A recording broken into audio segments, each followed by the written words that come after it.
Vivemos em plena era digital. Isso implica em mudanças na forma de pensar, de agir e de viver neste mundo tecnológico. É difícil acompanhar a velocidade das inovações, pelo menos para nós adultos. No entanto, para os chamados nativos digitais, essas crianças e jovens que já nasceram envolvidos por internet, celular e games, esse ritmo veloz é parte natural do seu desenvolvimento. Como a escola e os educadores podem se preparar melhor para lidar com a cultura digital é o assunto do programa Educação em Rede de hoje. Para essa conversa, eu recebo Gisele Cordeiro, mestre em Tecnologia Educacional pela UFRJ e gerente de projetos da Subsecretaria de Novas Tecnologias Educacionais da Secretaria Municipal de Educação do Rio de Janeiro. E o professor Eduardo Monteiro, doutor em Ciências da Comunicação pela Escola de Comunicações e Artes da Universidade de São Paulo. Tudo bem, professores? Bem-vindos. Bom, e antes da gente começar a nossa conversa, a gente, como sempre, vai assistir uma reportagem especial sobre esse nosso tema de hoje. Vamos lá?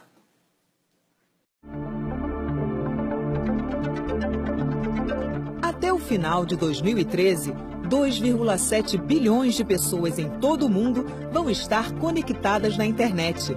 É quase a metade da população mundial.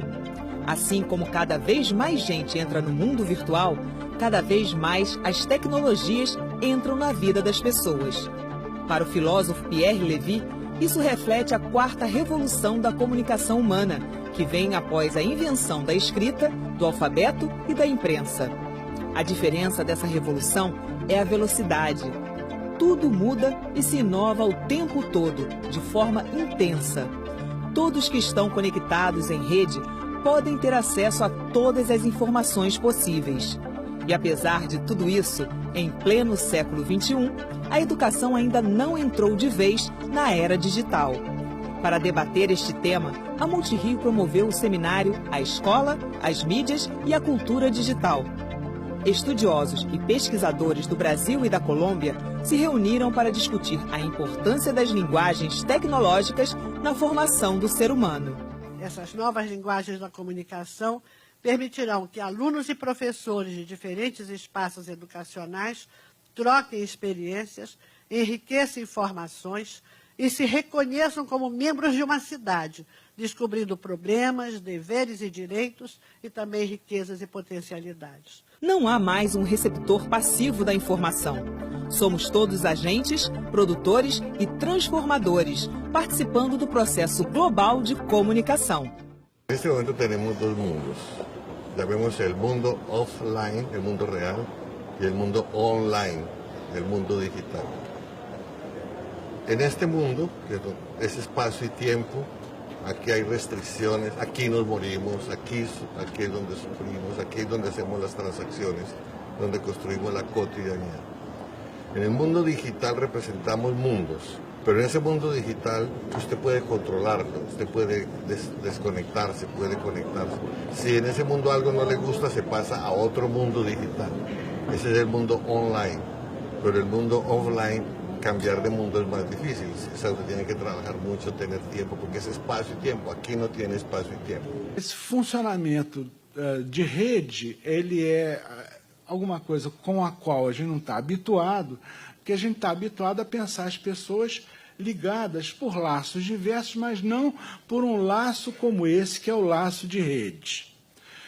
A gente vai precisar se habituar a isso, porque a gente cada vez mais usa isso. Cada vez mais o paradigma das redes está presente na nossa vida. Bom, por outro lado, essa coisa de você ter comunicação imediata entre nós, ela cria essa ideia de cultura da participação, na medida em que todo mundo pode ser receptor, mas todo mundo pode ser emissor.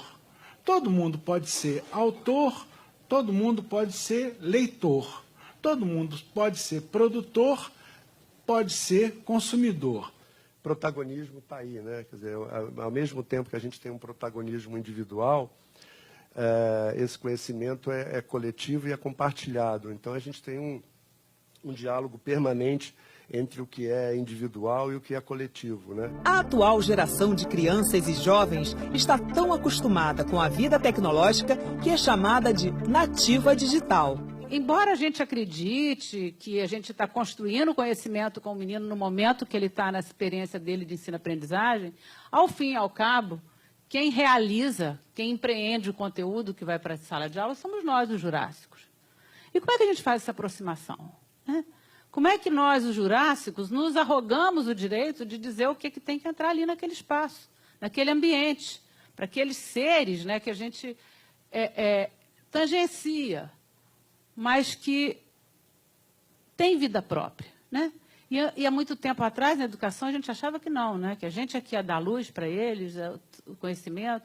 Então, como é que a gente passa de uma cultura educativa para outra? Porque não é só passar do acesso à tecnologia, da desenvoltura no uso da tecnologia, ou não. Eu não acho que nós somos jurássicos só por isso. Nós somos jurássicos porque nós temos que nos adaptar para não morrer. Com o mundo digital, podemos humanizar y tratar mejor y transformar probablemente el sueño del mundo offline, el mundo real que queremos. Pero también podemos hacer lo contrario, ¿sí? O sea, en este momento tenemos educación digital, educación real, o sea, offline, online. Tenemos terrorismo offline, terrorismo online. Tenemos amor offline y amor online. La pregunta es, estos dos mundos apenas están aprendiendo a moldearse entre sí y a modularse entre sí. El ideal es que seamos capaces de reflejar un mundo de dignidad aqui e acá. Esse é o desafio. Tantas mudanças exigem novos paradigmas e condutas da sociedade e, principalmente, da escola. Se eu chego no século XXI, né, e eu tenho à minha disposição o dia inteiro, independente da escola, e a escola tem que acompanhar esse ritmo do impacto das novas tecnologias e das antigas tecnologias que interagem. Eu estou falando de uma velocidade de distribuição de informação e de possibilidades de acesso. Agora, transformar essa informação em conhecimento.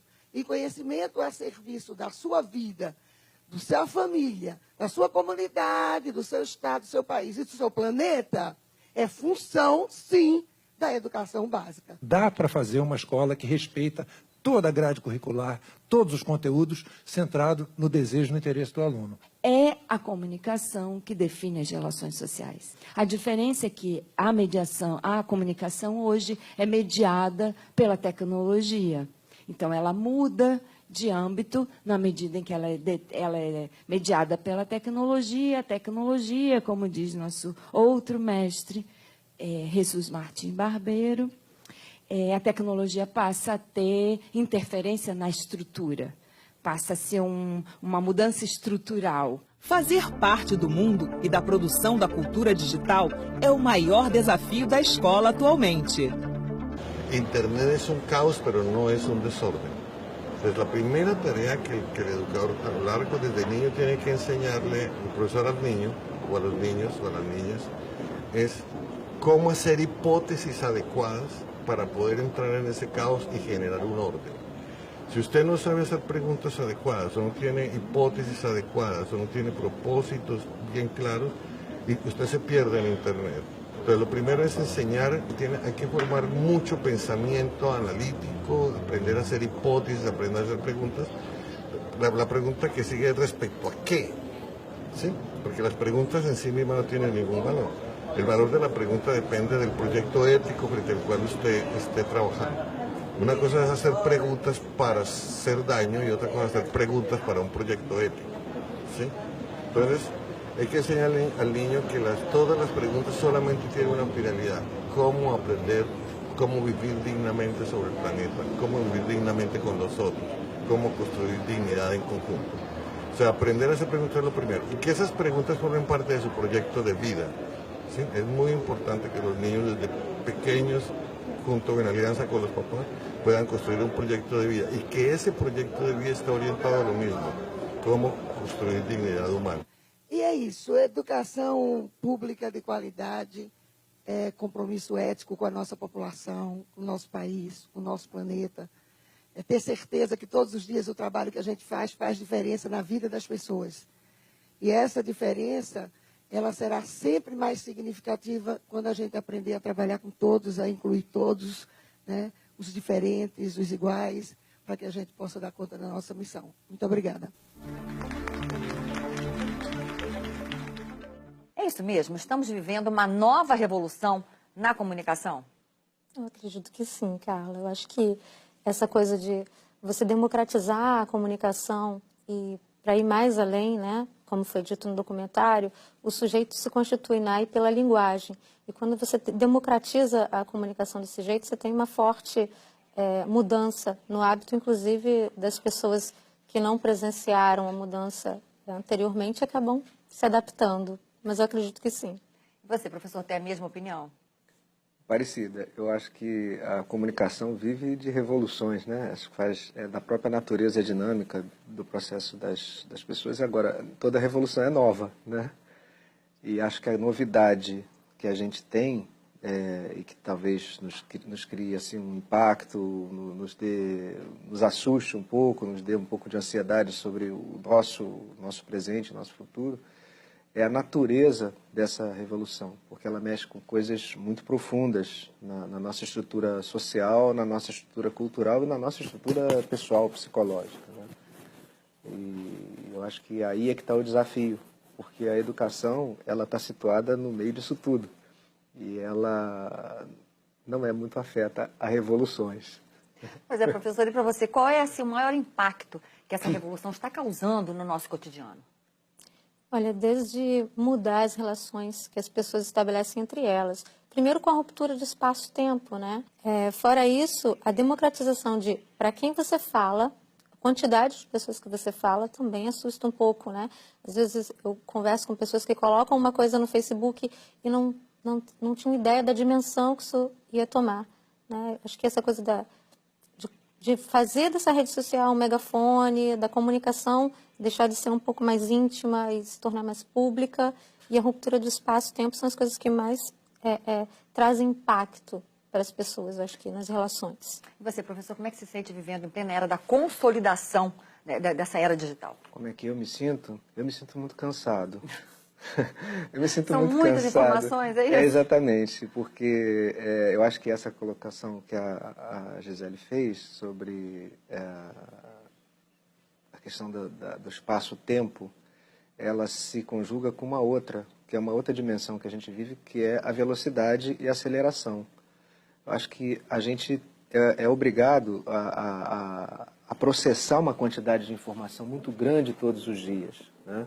A todo momento. E isso, de certa forma, isso exige, isso tem uma contrapartida psicológica, neurológica, fisiológica da gente, né?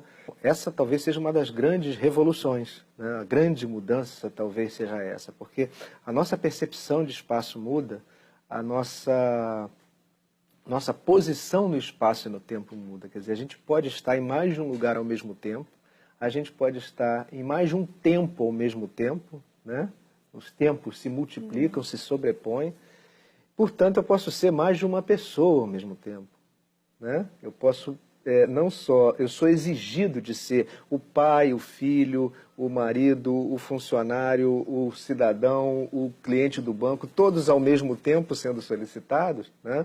Como eu também posso manipular isso, né? Eu posso ter diferentes perfis, eu posso me apresentar de diferentes formas. E se ser uma pessoa já gasta bastante energia, já dá bastante trabalho, ser várias e ao mesmo tempo, e em vários lugares ao mesmo tempo, isso exige muito da gente. Eu acho que esse é um dos dilemas que a gente vive. Qual é o limite de pessoas que a gente pode ser, de espaços que a gente pode ocupar e de tempos que a gente pode viver e administrar simultaneamente, né? São muitas informações, né, gente? Olha, a gente vai fazer uma pequena pausa aqui nessa nossa conversa, que está só começando, e volta já já, tá? A gente vai agora para o intervalo, para um rápido intervalo, e na volta retomaremos a discussão sobre o papel das escolas na apropriação do conhecimento em plena era digital. O Educação em Rede volta em alguns minutos. Até já!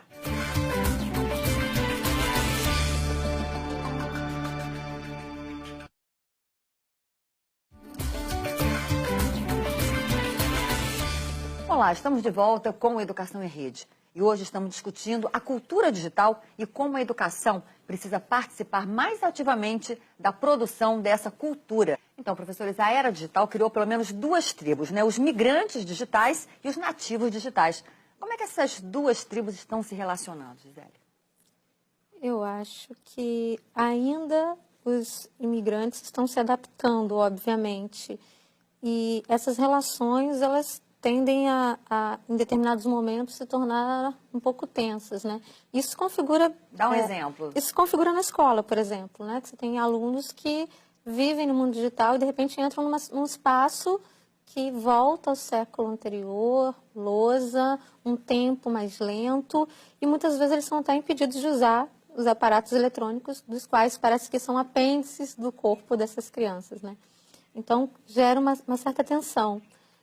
Mas eu acho que, como toda grande revolução, é um momento de aprender, né? Aprender a interagir com essas mudanças e com as pessoas e também com a natureza, né? De cada geração. E eu acho que é uma troca mesmo de gerações. Eu acho que é um momento de grande aprendizado. Acho que para a escola e, de uma maneira geral, para a sociedade. Entender que isso é um momento de transição e que traz algum desconforto, claro. E você, professor, como é que está vendo essa integração? Eu acho que, de fato, é um momento de aprendizagem, de adaptação, que vai durar, na minha opinião, para sempre. Né? Porque eu concordo com a visão de que a gente vive num tempo em que determinados conceitos que a gente aprendeu como bastante sólidos, eles estão se esvaindo. O conceito de estabilidade, o conceito de simplicidade, né, por exemplo, foram conceitos que nós, da nossa geração, vamos dizer assim, aprendemos a confiar nessas ideias. E essas ideias hoje, num mundo veloz, num mundo tão baseado em informação e na natureza veloz da informação, enfim, e em outras diversas variáveis, em termos filosóficos, em termos da forma como a gente se relaciona e tal, a instabilidade eu acho que é uma parte já da nossa natureza, ou seja, finalmente a gente tem que assumir que a vida é instável, a vida é inconstante, é incerta. Com ou sem internet, né? Com ou sem internet, quer dizer, com a internet talvez ela fique até mais certa um pouquinho, porque a gente acaba tendo algumas referências, né? Mas é natural desse mundo onde a comunicação se tornou tão horizontal. Ela não se tornou tão horizontal porque porque há internet ou porque há tecnologia, mas é porque há meios de comunicação nas mãos de todo mundo. É isso que muda a relação hierárquica social e que cria para mim um dilema histórico para a escola, que foi construída dentro de um outro paradigma de comunicação social, onde as coisas eram muito mais verticais e unidirecionais, né? E com uma função conservadora, porque, né, a escola tem que ter uma função conservadora. Então, como exercer uma função conservadora, ou seja, de conservar, de preservar o que a sociedade construiu de bom, né, o que se precisa passar para as gerações futuras, num mundo de constante mudança, onde você precisa se adaptar permanentemente, ou seja, onde você não pode mais ser conservador. Então, esse é o dilema. E onde a produção de conhecimento está para todos. Exatamente. Por conta dessa democratização, inclusive. Né, esse é o dilema que a escola, o educador, vive na sua função social, na sua função histórica, na sua posição diante dos coletivos todos. Né? Tem que ter solução, nós vamos encontrar. E tem solução, Gisele? Né? Já existe um início de resposta para esse dilema aí? Eu acho que todos estão aprendendo com isso, mas algumas pessoas estão buscando solução, né? Eu acho que a ideia de entender que você vive num mundo, né, complexo, com incertezas, etc., também traz a questão de que você precisa pensar soluções diariamente. Então, assim, algumas soluções bastante interessantes pelo mundo, na área de educação. Exemplo pra gente. Na nossa rede, por exemplo, a gente tem uma escola que uniu professores e alunos num sistema de monitoria, onde os alunos são monitores tecnológicos dos professores. Então, eles auxiliam os professores na utilização das redes sociais, dos aparelhos eletrônicos, e, em contrapartida, o professor vai mediando em como esse aluno se coloca nessas redes sociais e utiliza esse aparato eletrônico. Horizontalizou a relação. Exatamente. Certo, né? Você é uma relação colaborativa. Então, o aluno entra com um determinado conhecimento, o professor entra com outro determinado conhecimento. E aí você meio que horizontaliza essa relação. O que não quer dizer que você deshierarquiza. Não quer dizer. Né? Quer dizer, o desafio é manter uma estrutura necessária de hierarquia entre adultos e jovens, entre representantes da educação pública e a população. Né? Essas hierarquias, né? Quer dizer, o professor tem uma outorga social para educar. Né? Não quer dizer que você precise abrir mão disso. Agora, como manter, então, essa hierarquia, professor, nesse mundo sem hierarquia, né? E numa realidade em que os professores sabem menos que os alunos? Essas posições, elas são muito delicadas. Como o próprio Jesus Martim Barbeiro, que foi citado pelo Bernardo Toro, ele alerta a gente, quer dizer, não é que não haja hierarquia, né? E o grande problema é que a gente, de certa forma, maniqueiza, né? Ou seja, existe o branco e o preto, existe o nativo digital e o migrante digital. Não é bem assim, né? Não é bem assim. Migrante é melhor que jurássico, né? Como falava, mas existem jurássicos também, quer dizer, e os jurássicos na sua época foram extremamente competentes naquilo que fizeram, naquilo, né, que criaram, e a gente está aqui até hoje, chegamos aqui porque eles por conta das conquistas que eles fizeram, das adaptações que eles foram capazes de fazer e do legado que eles deixaram. Então, não é que não haja hierarquia, existe hierarquia. O problema é que a gente, perdendo um pouco as referências, a gente pode se perder realmente. Quer dizer, eu particularmente, e acho que outras pessoas têm essa visão, não acredito que é da natureza do jovem ou da criança lidar bem com a tecnologia. É natural para eles. Eu acho que essa posição ela precisa ser colocada de outra forma, talvez. É novidade. Tudo para a criança é novidade. Né? Tudo para a criança e para o jovem é descoberta. E, portanto, é desconhecido. Né? Está sendo experimentado. Está sendo experimentado na tentativa, no erro, no acerto. E o nosso problema, quando a gente os coloca como diferentes e nos colocamos como, digamos, incapazes ou incompetentes ou migrantes que não estamos entendendo bem o que estamos acontecendo, é que a gente mesmo estabelece uma distância que não deve haver, porque ela fecha esse espaço para colaboração. Ele fecha esses canais de diálogo intergeracionais, que isso sim, se a gente perder isso, a gente perde tudo. Né?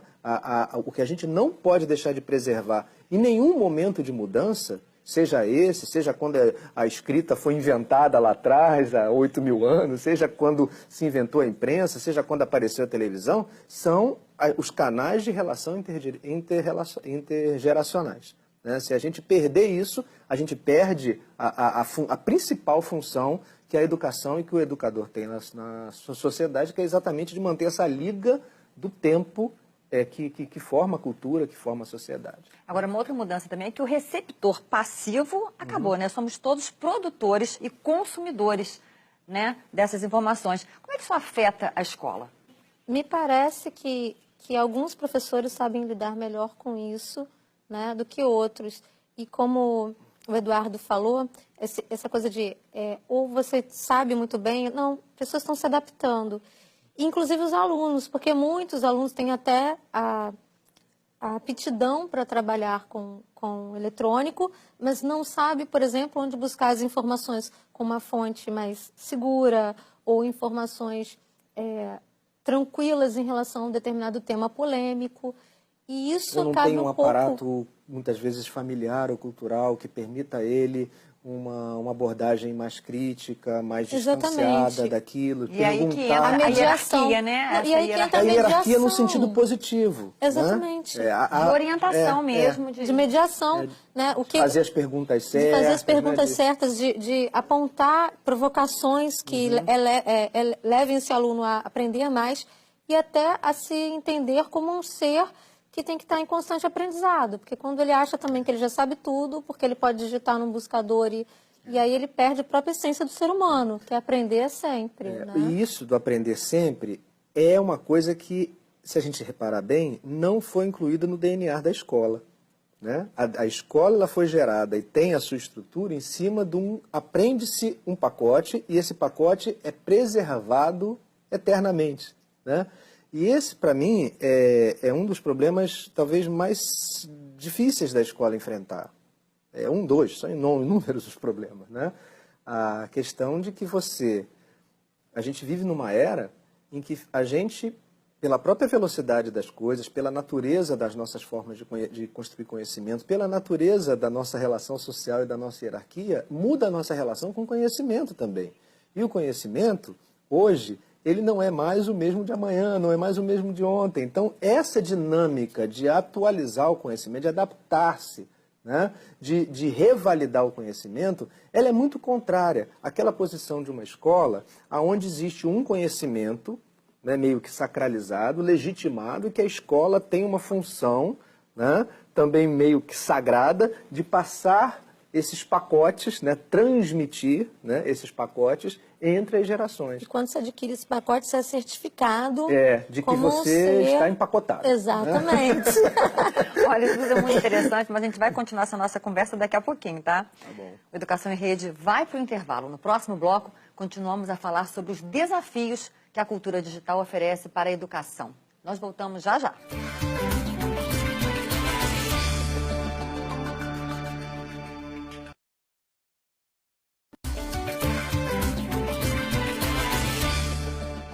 Você está assistindo ao Educação em Rede, que hoje aborda a cultura digital. O educador colombiano Bernardo Toro, que participou do seminário A Escola, as Mídias e a Cultura Digital, promovido pela Multirio, falou das diferenças entre os mundos online e offline. Para ele, o jovem transita muito bem entre esses dois mundos, mas alertou que o mundo online oferece riscos, assim como o offline, o real. E esses riscos precisam ser levados em conta na hora da educação dos jovens? Vocês concordam com isso? Com certeza, até porque eu não acredito que ele migre tão bem de um meio para o outro, né? Porque você percebe, por exemplo, nas redes sociais que os jovens acabam se expondo demais ou falando coisas que não falariam, por exemplo, entre público. E ele, às vezes, acho que ele perde um pouco a noção de que quando ele está lá na rede social, ele não está mais falando para o seu vizinho ou para o seu colega de classe, mas ele está falando para a sociedade, para o mundo, enfim. Teoricamente, para sempre. Exatamente, porque tem um vídeo muito legalzinho, né, que a gente costuma passar para as crianças da monitoria, que é pense antes de postar, que é um pouco isso, né? Você postou e aí não é mais aquele mural estático que está lá, que você tirou a foto que você colocou, que achou usada demais. Não, uma vez postado aquilo, já multiplicou, as pessoas já copiaram, já compartilharam e aquilo ficou. É o seu legado, né, digital para a vida toda. E muitas vezes eu acho que esses jovens e essas crianças não têm muita noção disso. E a gente percebe isso quando a gente trabalha com eles nas redes sociais. Muitas vezes até expondo demais a família ou eles próprios e colocando situações de risco, por exemplo, que nem a gente já conhece tantas outras ligadas à pedofilia, enfim. Mas não só a pedofilia, o mesmo de se expor profissionalmente ou socialmente, coisas que você não falaria, por exemplo, em público. Eu não sei se ele transita muito bem entre o offline e o online quando a gente percebe esses equívocos. A questão é que quando você vive em rede, como a gente vive hoje, a alteridade passa a ser uma palavra-chave. A gente vive um mundo, uma cultura muito baseada na individualidade, né? E na privacidade, nos valores relacionados a isso. Quando você pensa que você está sempre exposto ao outro, que o juízo do outro sobre você e a sua relação com o outro que o juízo do outro sobre você é relevante para você e para o outro, que a sua posição diante dos outros está permanentemente exposta, que você é mais igual a todo mundo no direito de diálogo, de negociar e de disputar espaços coletivamente, o outro passa a ser um referencial estratégico sempre muito importante. Isso é o próprio Jesus Barbeiro que também nos alerta, nos traz isso num dos textos dele, muito interessante.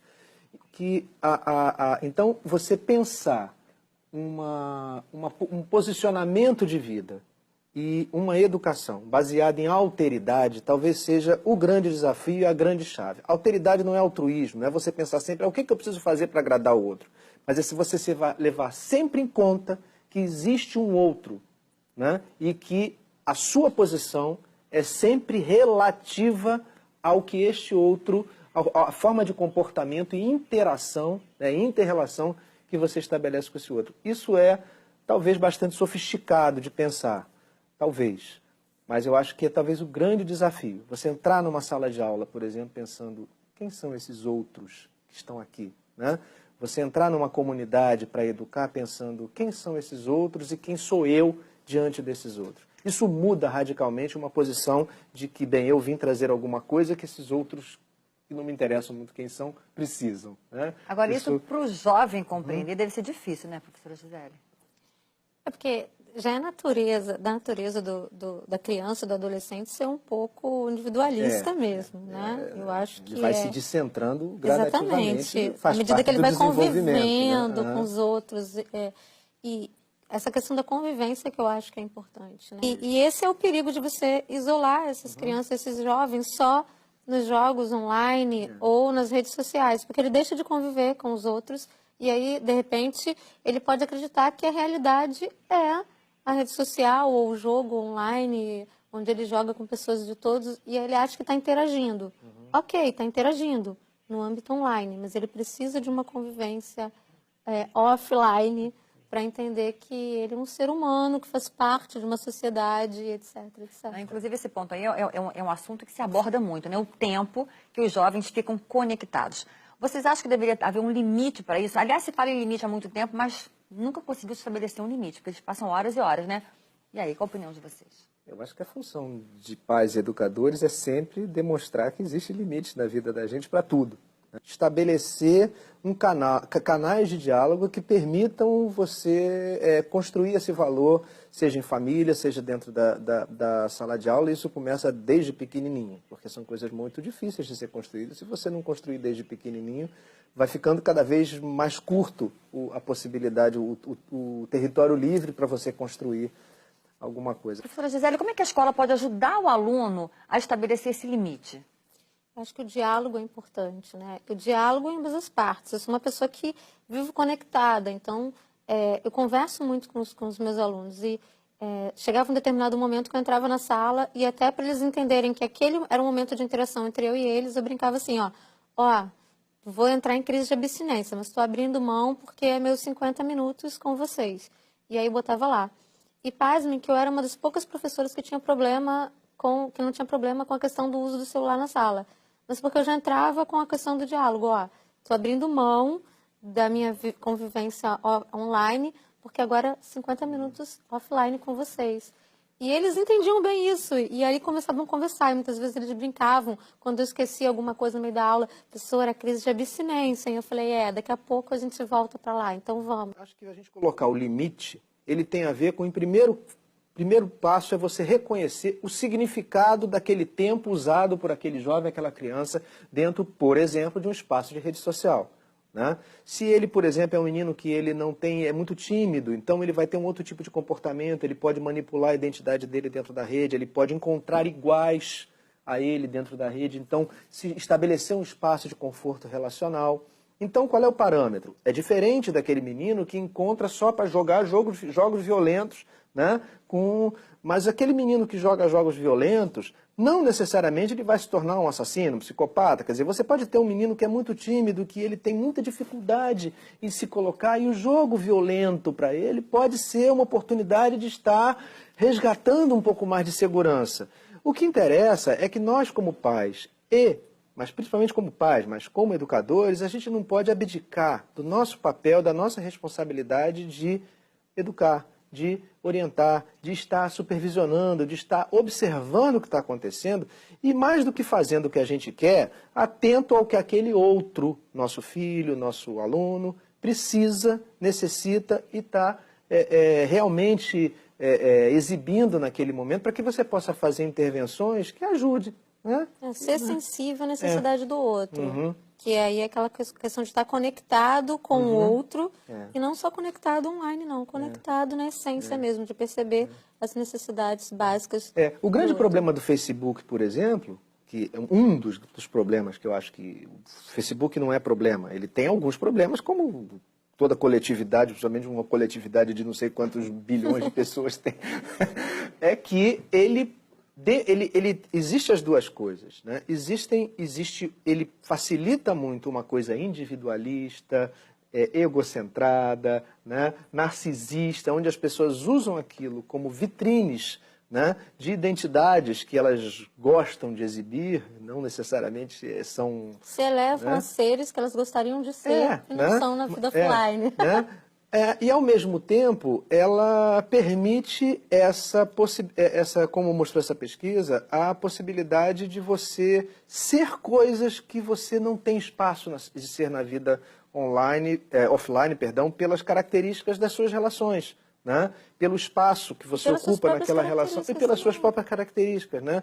Meninos que são mais tímidos, meninos que são são gagos, dificuldade de falar, entendeu? Você tem comunidades de iguais. Tem uma frase assim, que é perfeita, que é: a tecnologia é e será aquilo que fizermos dela. Exatamente. Eu queria que você repetisse essa frase, Gisele. Que a tecnologia é e será o que fizermos dela. É isso Com aí, certeza. gente. Olha, é um assunto super interessante e inesgotável, né? Infelizmente, nosso tempo acabou.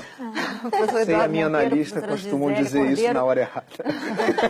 Muito obrigada pela presença de vocês, por essa ótima conversa. Obrigada. Obrigado. O Educação em Rede termina aqui. Obrigada pela companhia e até a semana que vem.